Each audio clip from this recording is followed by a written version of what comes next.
Welcome to the Runner's Doc podcast. I'm your host, Adam Van Ortwick. For those of you listening to the show for the first time, welcome. I'm glad you decided to join us. The Runner's Doc podcast is a show where we discuss running injuries and strategies to avoid or manage them. I share both my personal experience and the wealth of knowledge of my guests, who range from professional runners to coaches and other healthcare professionals. In this episode, I had the pleasure of interviewing Lori Thomsen. Lori is a physical therapist who practices at the Hruska Clinic in Lincoln, Nebraska, and she is a faculty member at the Postural Restoration Institute. Lori's shoe list, which she updates when new shoes are released, is utilized by therapists and patients all over the country. Before you hear from Lori, I want to briefly tell you about postural restoration and my experience with this amazing science. In short, postural restoration looks at pattern movements we develop as humans, and it explains the reason behind why some muscles are tight and always on, and why some muscles are weak and underutilized. It gives therapists like me a unique way to look at the body and discover why some patients have problems that have never been corrected by previous treatment. This science has deeply impacted the way I practice physical therapy, and in fact is the reason I went to physical therapy school. I knew if I learned to understand the body the way the faculty does at the Institute, I would be able to make a huge impact on my patients' lives. I use concepts from the Institute with every patient I treat. I could go on all day, but I want to get to Lori's part. I just want you to understand that these concepts are revolutionary and can have a huge impact on you as a runner. So, without further delay, I'm going to introduce Lori and then turn it over to her. For those of you listening to this on Apple Podcasts, I encourage you to check out the video version of this podcast on YouTube because Lori provided some great visuals with her explanations. I hope you enjoyed this as much as I did. All right, it's going. All right, so I guess I just want to say before we get started, I want to take a moment to introduce you. This is Lori Thomsen. She's a physical therapist at the Hruska Clinic, and she's a faculty member at Postural Restoration Institute. Using the concepts that Lori teaches at PRI, she has spent a lot of time and continues to spend time developing resources to help runners stay healthy and perform well. So in this regard, she's a fantastic resource for the running injury prevention and rehab community. And I'm grateful that she's decided to come on and share this knowledge with everyone. So I know there's a lot of things that Lori could discuss. So we've just picked a few and want to try and go in depth with those. And so, Lori, welcome, and thank you for doing this episode with me. I really believe it's going to be beneficial for a whole lot of people. So, thanks welcome for having and thank you. me. It's great to be here with you. Yeah. All right. So, I guess if you're ready to get going, I want to just start with asking you. You have a really cool story about how you ended up working with Ron and at his clinic. But you guys talked about that on the PRI podcast. So I'm going to make people go listen to that because it's a great episode. So if they want to know more about your story in that regards, I want to direct them there. And I'll have a link to that in the show notes. So they should be able to just find that pretty easily.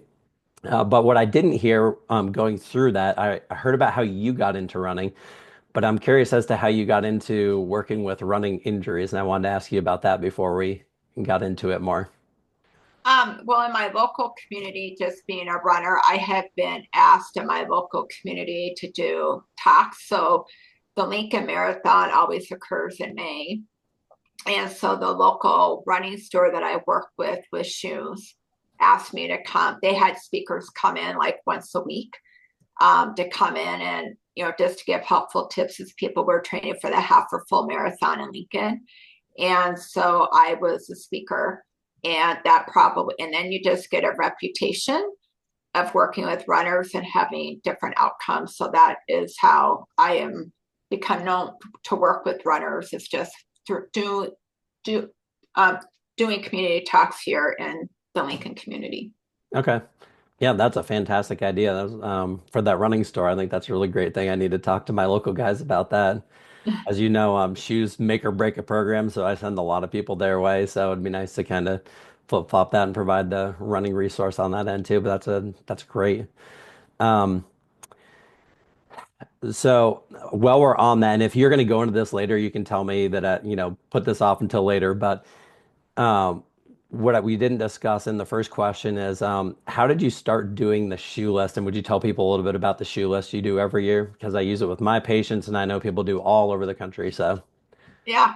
So the shoe list came about, I believe the year was 2008, and that actually came with a runner that I was working with.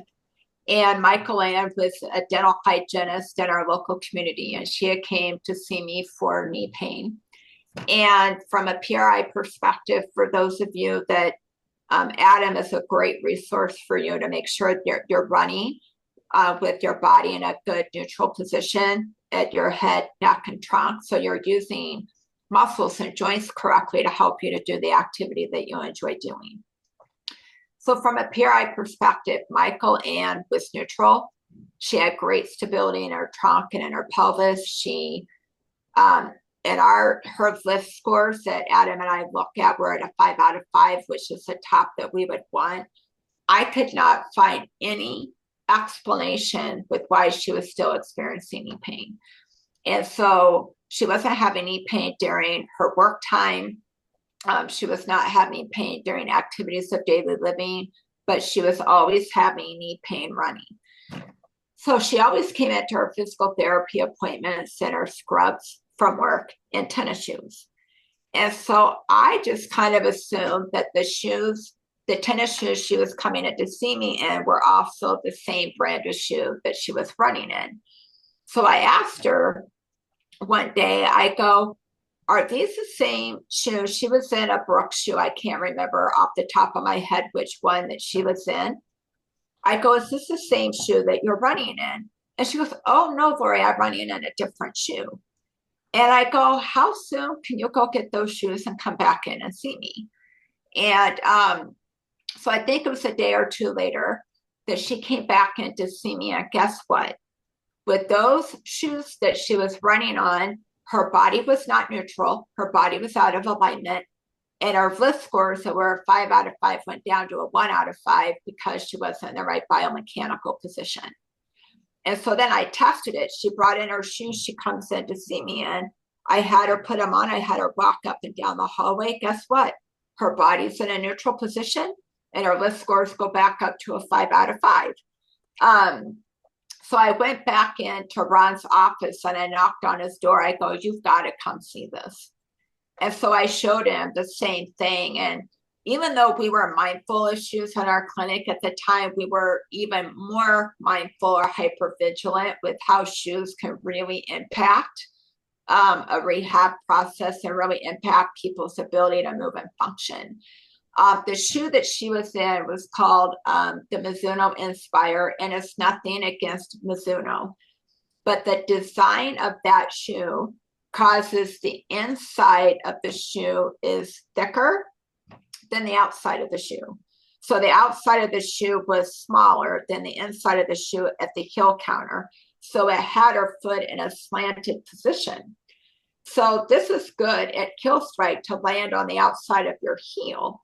But with the design of that shoe, it caused her to stay on the outside of her foot the entire time, whether she's at kill strike or going foot flat or toe off with her foot. So she stayed on the outside of her foot.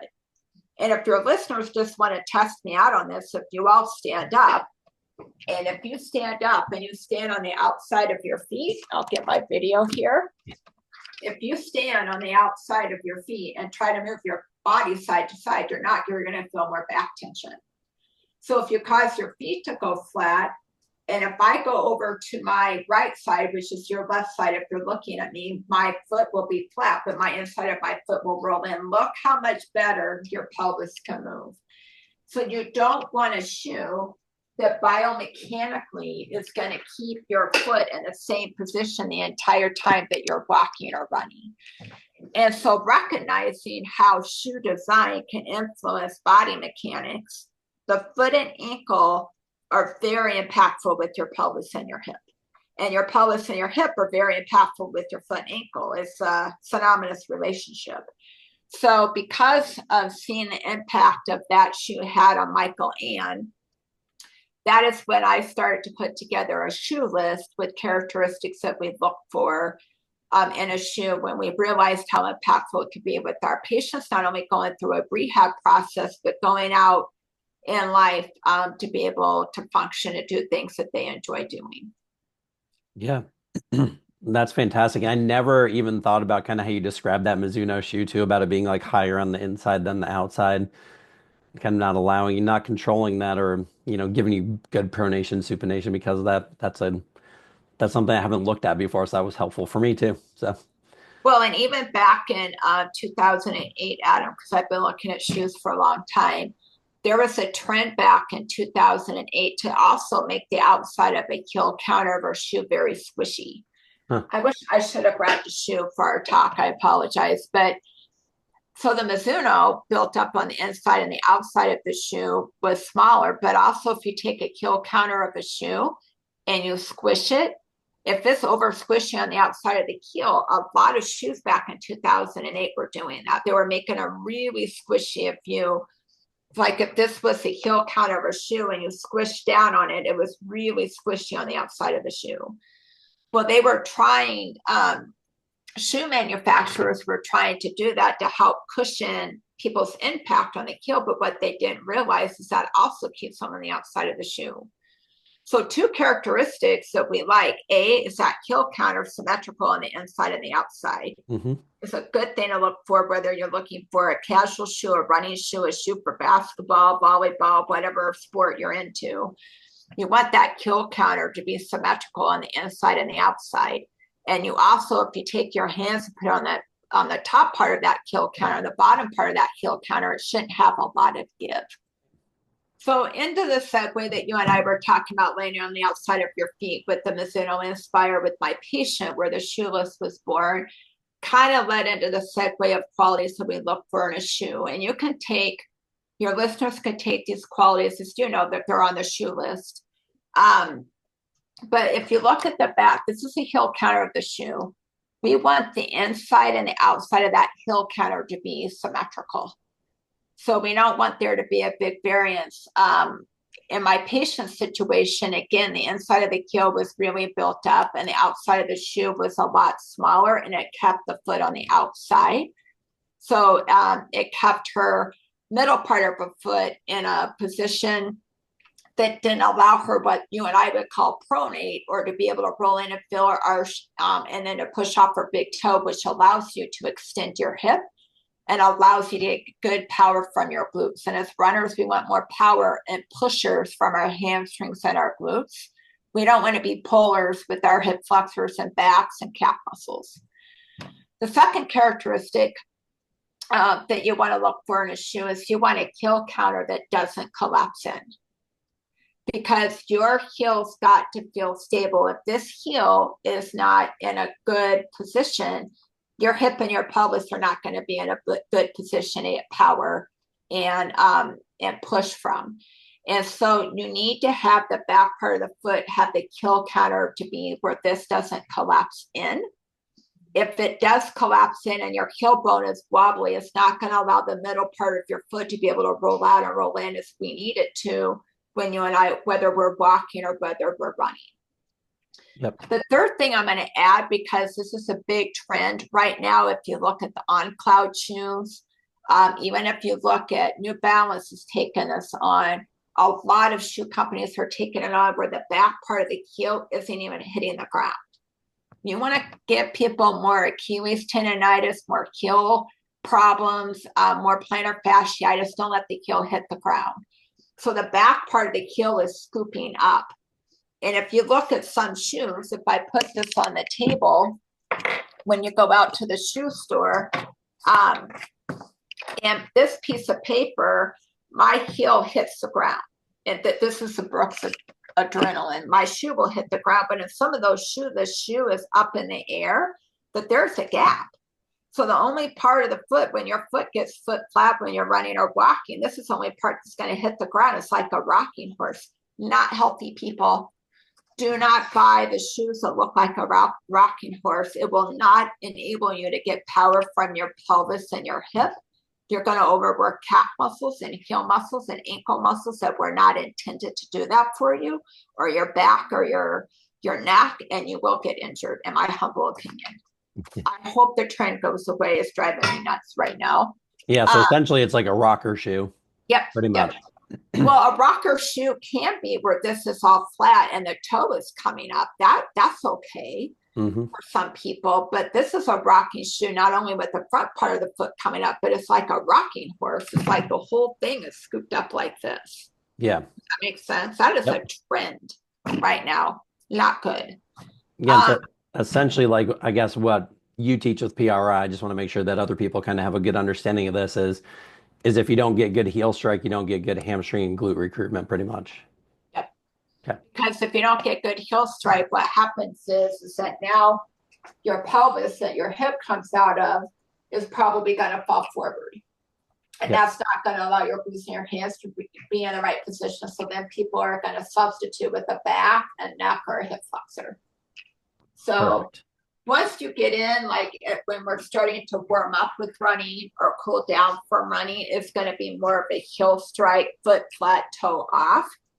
But once you get in the cadence or get into your pace per mile, it'll be more of a foot flat, toe off, foot flat, toe off. Don't run on your toes. I know people have been told that but runners get on their toes too quickly. And if you're running on the balls of your foot, you're not going to run as fast with as much power that you can. When you get into your cadence of your 9-minute mile, 8-minute mile is foot flat, toe off, foot flat, toe off. You don't want to go toe, toe, toe, toe, toe. You won't get recruitment of your hamstrings and your glutes. And those are the big, powerful muscles to push you forward when you run. Perfect. Thank you for explaining that. On a side track with why the heel counter is important. So let's talk about other qualities that we look for. We like shoes for some people that, we want you to be able to feel the arch of your foot because that allows your foot to roll in so you can push off your toes to get hip extension with your hamstrings and your glutes to be able to push you forward. So this is a Brooks Adrenaline. It has a nice little heel guide rail with your heel. And has a nice little guide rail on the inside to help you to be able to sense that arch. It doesn't mean I want you to press into it. But this is one example. Other shoes might have some inside build up here to help people to be able to sense that arch, to be able to roll their midfoot in during the middle part of running or walking with what you and I would call like the mid-stance phase of gait, which is important. But another important characteristic to look at shoes is you want to make sure that they bend at the toe box. You don't want a shoe that bends in half. This is not the normal bend of your foot. And so the shoes that bend at half in the middle of the foot can create increased risk with foot and ankle injuries, especially plantar fasciitis and heel bursitis. So you want a shoe that bends easily at your toe. And I'll put the camera here on my foot because when we go to walk, so when we go heel strike, we land with our mid part of our foot and then we come back here, our heels should come up. See the normal bend on my foot? That's what you want. So I can push off my big toe so I can get hip extension, get power from my bottom. If your shoe bends in half of the middle part of your foot, you're not going to be able to roll off to the front part of your foot like you should to get that power from your hamstrings and your glutes. But here's another trend. Let's talk about hokas.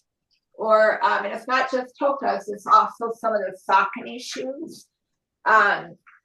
The Brooks Ghost Max, Super Max shoe.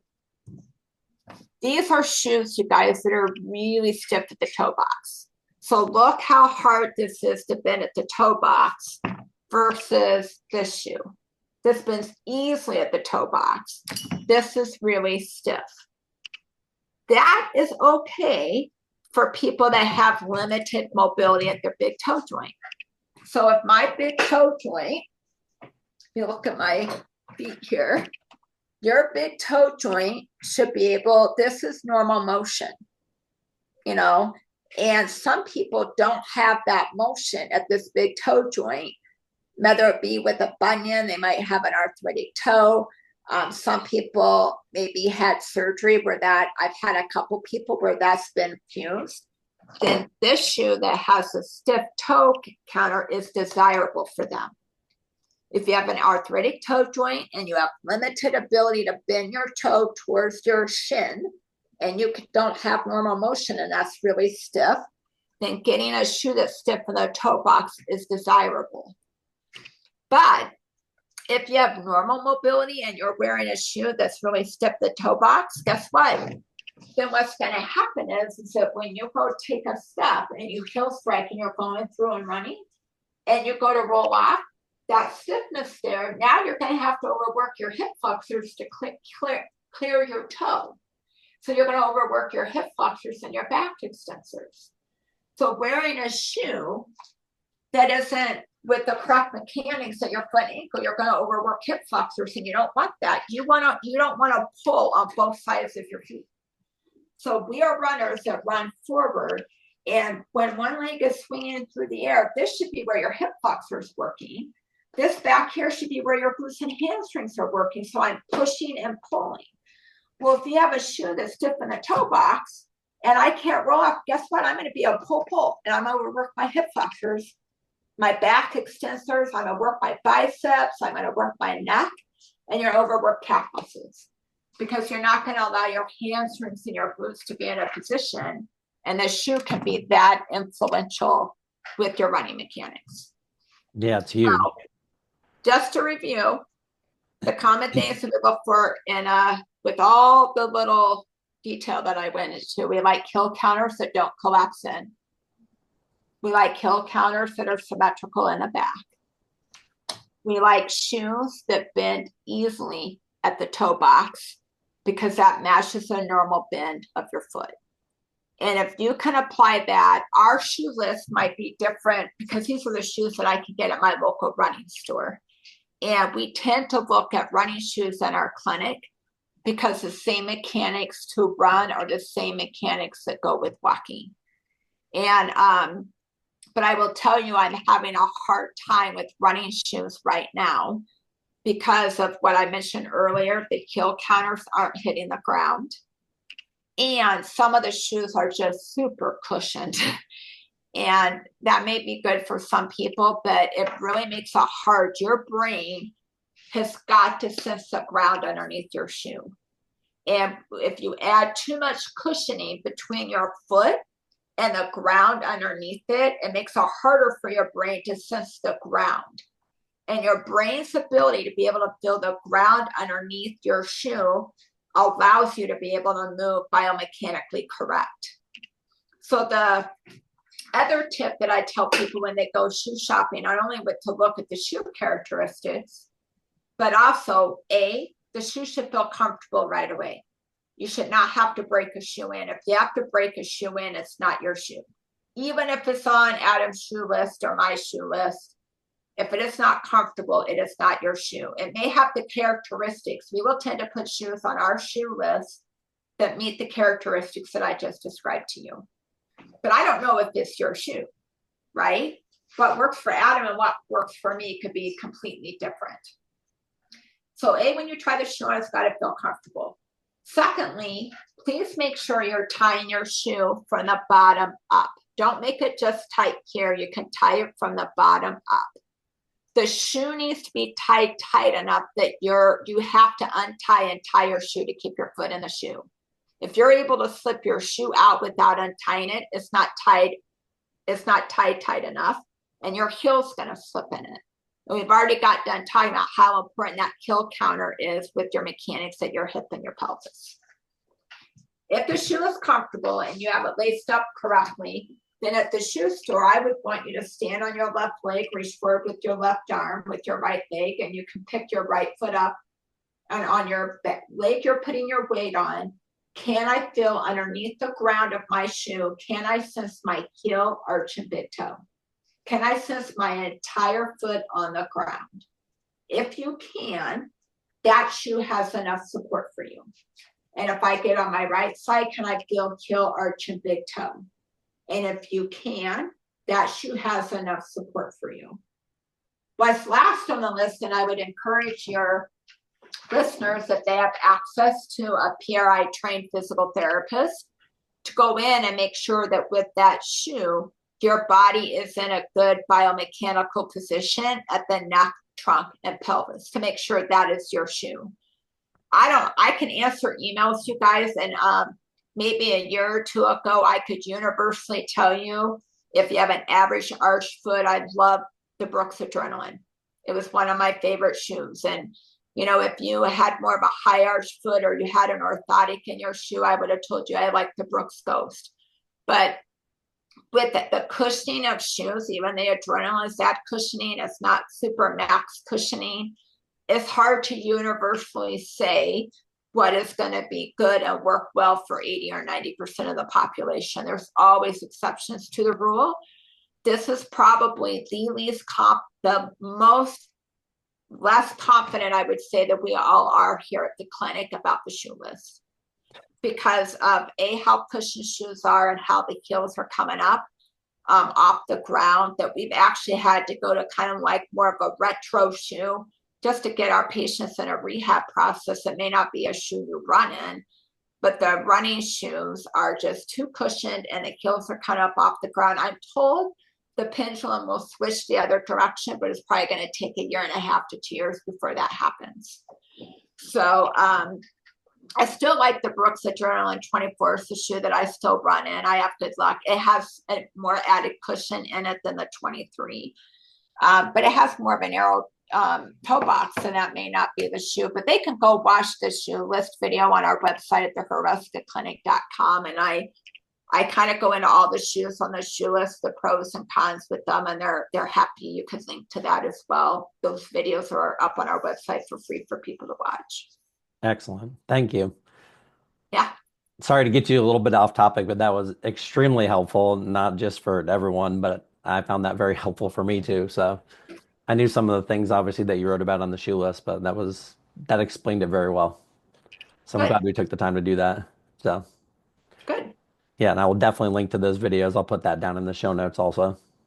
So there's a video up there, Adam, that goes through the qualities of what we look for in a shoe and kind of goes through some of the stuff I went off on there. And then there's a video talking about the newest shoes on the shoe list. Okay. So Perfect. Thank you. Yep. All right. So do we want to hit those three kind of big topics that you had suggested in the email when we went back and forth? Yeah, if you want to talk, if you want me to give them some things to help them to be able what to do to help keep them happy with if they have the right shoe, yeah, you can do that. Excellent. If you want to go like you want to just know what some of my top recommendations are for running. Yep.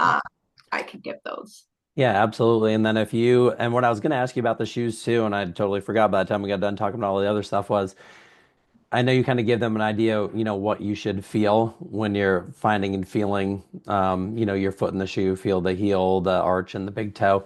Are there ways to know, like if someone doesn't have access to a PRI therapist, is that kind of the main way for them to know that they're in a decent shoe? Yep. Okay. Yep. And I know a lot of times people ask the same thing about like neutrality, like, is there a great way for me to know at home? And I'm like, it's kind of hard to test or, like the most ideal thing for us to do, but just kind of going through, I guess, when you're talking about recommendations, I was just going to kind of keep in mind, is there a good way for patients to know when they're at home if they, if their program's going well, if they, like if these things that we discuss, if they're in good shape or not? Yeah. Okay. Yeah. Perfect. So heel, arch, and toe would probably be a good indicator that they are probably in a good position with their hip and pelvis. If they can't feel that and they feel like they've gone through all the shoes, they probably need to get in touch with the PRI trained therapist. Perfect. To help them. Okay. Excellent. So maybe coming above the foot and ankle, it may not be the shoe. It's just that they don't have the right program to complement that shoe. Okay. That works great. Yep. All right. So did we want to start kind of like with your recommendations about like flexibility and low back, hamstrings, calves, those types of things, and explain some of that and why? I can demonstrate some of the stuff. Okay. Or, I could have them come in and like, when Adam comes in, this is why this is important. Okay. Can you touch your toes? Yeah. Okay. Do you want me to talk? Yeah, Okay. sure. Sure, if you're Okay. ready to go. Yeah, well, in preparation, I do a lot of talks for my running community, and I just did a talk for our local college here for about 100 of their cross country teammates this last summer. And there's a lot of things I could tell you guys to help you to run with good mechanics for power and to be able to run with your glutes. But just to kind of keep it simple, 2 really good things that I would probably tell you guys to do that is hard, because I'm 55 and we are still asking people people still overstretch their hamstrings. If I could give you one tip from one runner to other runners, is please quit stretching your hamstrings. Your hamstring muscles, you guys, attach here on the back of your pelvis. You have back muscles that attach here. You have abdominal muscles that attach in the front, and our thigh and glute muscles. There's a lot of things that attach here. I want you to think about your hamstrings are a big key component to keep your pelvis upright. And so they go down, your hamstrings go down and attach to your knee. And a lot of people know that your hamstring muscle helps you to bend your knee. It'll help to extend your hip. But a lot of healthcare providers forget your hamstring also attaches, this is called your ischial tuberosity. On the bottom part of your pelvis, your hamstring is instrumental with keeping your pelvis upright. So if you look at a rubber band, and if you stretch and you stretch and you stretch a rubber band, what's going to happen? It's going to start to lose some of its strength and power. And it's the same thing with hamstrings. If you overstretch hamstrings, your pelvis is going to fall forward. And if your pelvis falls forward, look how that's going to influence your hip socket. Your hip socket gets influenced, it's going to affect your knee, your foot, and ankle. Or if your pelvis falls forward, look how that's going to influence your spine position. So your hamstrings are a major powerhouse with being able to get your pelvis to stay upright. We like hamstrings if you lay on your back. So if I lay the skeleton on the back, we like hamstrings that can come up, back up here a little bit. Here, I'll do it up here. We like hamstring muscles that can come up between 80 and 90 degrees. So if you lay on your back and you can come up and you're below 80 degrees, or if you're at 90 degrees or higher, I would strongly encourage you to go see a PRI trained physical therapist, because I understand certainly why your hamstrings feel tight, but it would make sense if your hamstrings feel tight. Your first thing you've got to look at, if your hamstrings are below 80 degrees or above 90 degrees, your pelvis is in the right biomechanical position. So I don't want to, yes, of course, you're going to feel like your hamstrings are tight, because if your pelvis is pulling forward, your hamstring attaches here, it's going to make your hamstring up there to be tight. But before I would go stretch them out, I would make sure that I have my pelvis in the right biomechanical position first. And you really probably want to seek out a PRI trained physical therapist. So my first tip to you guys would be, if you remember nothing from my talk outside of the importance of having good shoes, is please don't stretch out your hamstrings. And that is a hard concept for a lot of people, especially in my generation. I'm 55. We grew up as something hurt, we stretch it out. And so I would not want you to stretch out your hamstrings. The second tip I would give you guys is, because we are a group of individuals who will spend a lot of time running forward, whether we're training for a 10K or training for a half marathon or a full marathon. Think about if you're running 15 miles or 50, 60-mile weeks. I work with some runners who run 100-mile weeks. And when we're running forward, that can also cause your back to get really tight. And this area of your body called your mid-back, we want to create a little bit of flexibility back there. I grew up in an era where we put books on our head and we had to stand up and have good posture. And there's a lot of runners tend to have too good a posture where their shoulders behind the hip bone, because their back gets really tight. And when we run forward, and if your back muscles, remember, attach here on the back of, this is called your ilium of your pelvis, and you have back muscles that go up and attach to your rib cage. And if your back muscles get tight, that can also push your pelvis forward, and that can create stress on your back, on your neck. And if your spine goes too far forward, your low back is going to be hyperextended. That's going to cause your mid back, your neck to be more straight. So I would be doing things that help you. You're going to feel like I'm giving you bad posture, but I have the whole running team doing stuff after they're done running, where they can grab, like if I'm grabbing a partner and they stand with their feet hip width apart. I'm gonna adjust my camera here. So pretend like this is my running buddy and we're hanging onto hands. I'm going to tap my bottom or think about doing a pelvic thrust. You want to keep weight through your heels. We're going to hang onto arms. And after we're done running, we're going to squat down, keeping my knees inside of my elbows. We're going to lean back and you should feel a nice stretch in your back and your mid back. This is all the mechanics of going backwards. You will spend an hour, 2 hours, 3 hours running forwards. Let's kind of act this, balance out that teeter-totter and go backwards. So one of my favorite things to do after running is my running partner, I will squat down, we'll keep weight through our heels, knees will be inside of our elbows, we'll squat all the way down. We hang on to each other so we don't fall backwards. You could do that for 3 to 5 repetitions and hold that for 15 to 20 seconds. The second thing I love is I like downward dog.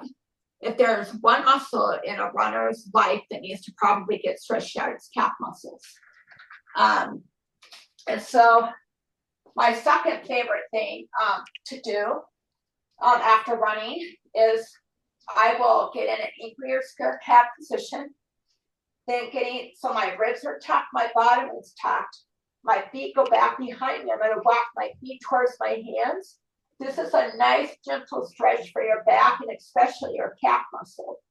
So your goal is to be able to get your heels to grab, but even if you can't, try to keep your heels to the ground. You can pick up your right leg, keep your left heel on the ground and hold that for 15, 20, 30 seconds, and then do the other side. So that will also help to stretch out that mid back from being tight. So I like more static stretching after running and more of a dynamic warm-up before running. And I could go into a dynamic warm-up if you want me to, Adam, but with the time I don't want to overwhelm people, but if I were going to give 2 recommendations, it would be squatting and downward dog after running, because it takes all the biomechanics that are opposite of what you did running forward and what we do throughout the day to keep that mid-back flexibility and don't stretch out hamstrings. Yeah, that sounds great. And they make perfect sense. And I think you're correct that people still stretch out hamstrings way too much. So is there anything else you want to ask or want me to add today?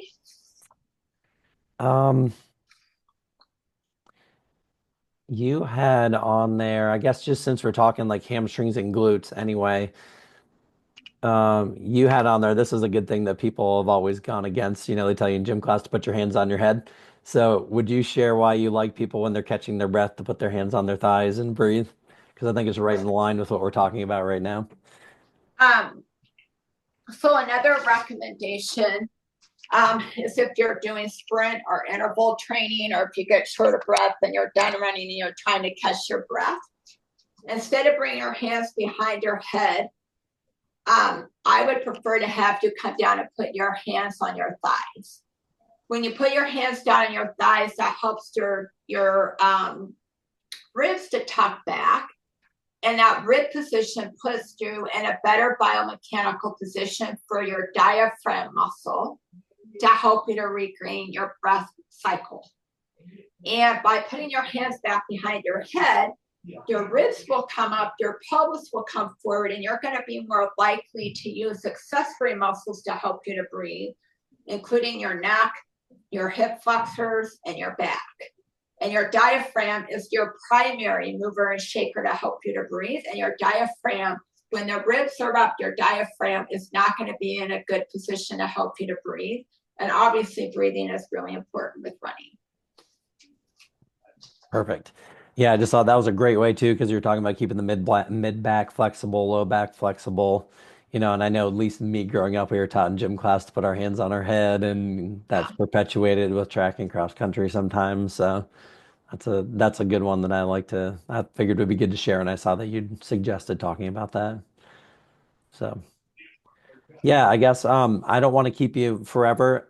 Would you just you don't have to give specifics like exercise wise, but if you are talking dynamic warm up, excuse me, if I could talk, what are a couple tips and things that you recommend that people do during those dynamic warm ups, like being aware of like heel strike, things like those types of things, or Um, well, for a dynamic warm up, what I had the cross country team do, I'll show you my dynamic warm up I had them do.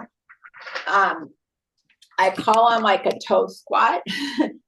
And so this is where your body has to work in three planes: sagittal plane, frontal plane, and trunk rotation. So I like to have, before I go run, I'll bend over and I touch my toes. I keep weight through my heels. I'll squat down and then I'll straighten my knees. This is going to make it really hard for my back to help me out, but I'm getting hip extension. And I'm going to remind those hamstrings and my hips how to work when I run forward. I don't want my back to extend me or my hip flexors. So you could do, I call them toe squats. And you could do that for a dynamic warm up, doing that for 30 seconds.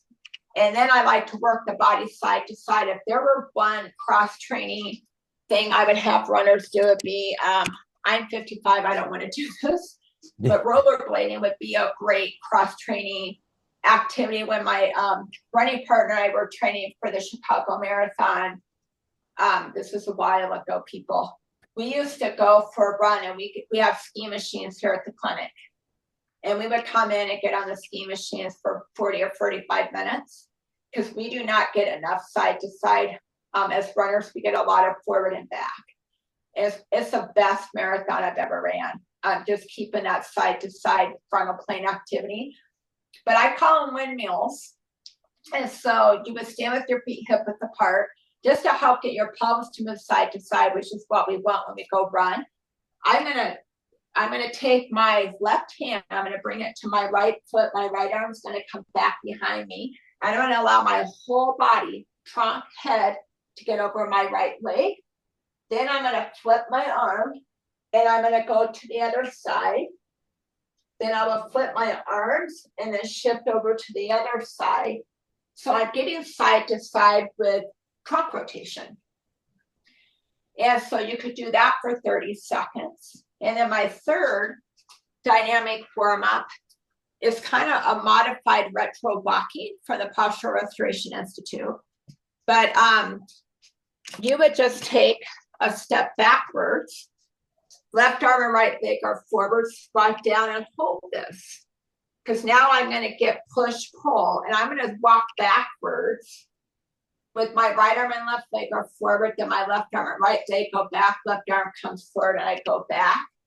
I do not like high knees. Why would I come forward and work my hip flexors and I'm going to work for the next 2 or 3 hours?